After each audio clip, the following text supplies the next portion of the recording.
Yo, what up, Street Togs? Eric Kim. So, some turbo thoughts. So this thought is this: what's gonna last? What's not gonna last? What's not gonna go away? So, one of the best ways to think about what's gonna last, what's not gonna last, what's gonna stay, what's not gonna stay, and what's gonna have longevity, what's not gonna have longevity, is just looking at the past. So looking at the past is probably, okay, my personal thought is, I follow Thucydides.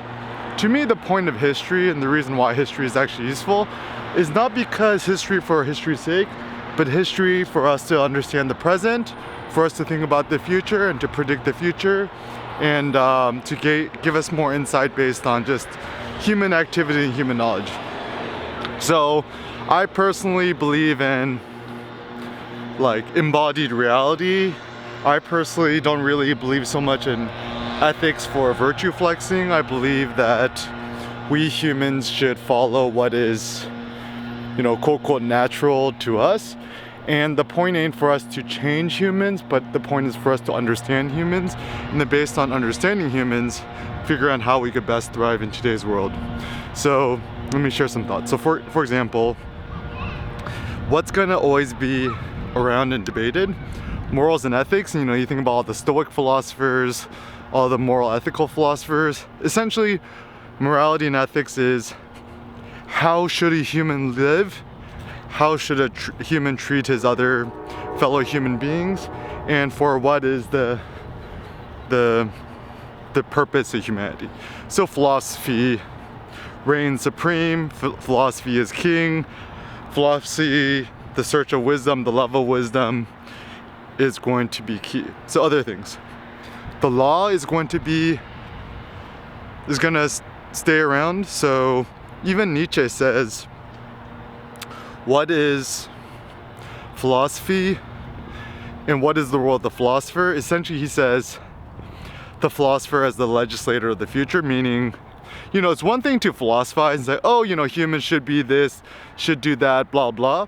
But the question is ultimately, do you have the physical power? Do you have the military power or the law power, the lexical power to actually enforce these rules and actually to subjugate other men to do as you say? That's another debate. So even if we look at probably the apex of our civilization thus far, probably ancient Greece or Rome, one of those two, and just kind of looking at the way that they approached things. So, warfare, it's always going to be a thing in human nature. We're always going to want to, I don't think we want to kill humans for the sake of killing humans, but we desire to augment our riches. So to desire to conquer other peoples, other nations, to gain more resources. Humans, we're always going to want more power, more social ascendancy amongst others and stuff like that. And so the question is, what's going to last? What's going to last is human ambition. What's going to last? Human motivation, human strength. Also, some things that I think will continue to last is humans will always value physical strength and also human physique and human physiology and just the way that we look. So for example, men will always be seen as superior when we're taller, bigger, more muscular.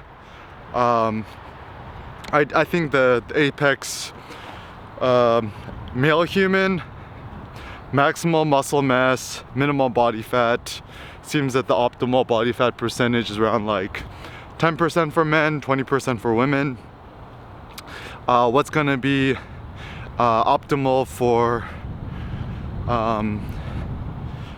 women? Similar thing, more muscle mass, stronger legs, lower body fat percentage. I think for women, optimal body fat percentage is around 20%. What else are we humans gonna care about? We're gonna care about nature, in the sense that, I'm enjoying it. Oh, finally sun came out. So we're always gonna like the color green, we're gonna like verdant pastures. And I think there's something in the human DNA that we like the color green. My personal theory is maybe there's something hardwired in our human DNA where we like the color green because it's the color of life, it's the color of thriving. It makes us feel good, it makes us feel relaxed, because effectively the color green had some sort of evolutionary benefit where having the color green is good because it means that it's a more fit place for us to, you know, grow vegetables or grow foods or have nice green pastures to feed our cattle or whatever. And so I really do think that it's going to be important for us to continue to walk, for us to continue to, you know, to thrive, for us to continue to think about human ambition.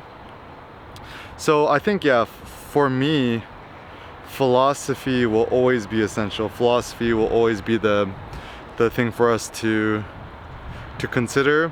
So during these times of insanity, use this chance to think, use this chance to meditate, to reflect, to philosophize, share your own thoughts on YouTube. YouTube will be around for a while. Make your own website, blog, that'll be around for a while. Bluehost.com, install WordPress.org, and use this chance for you to thrive.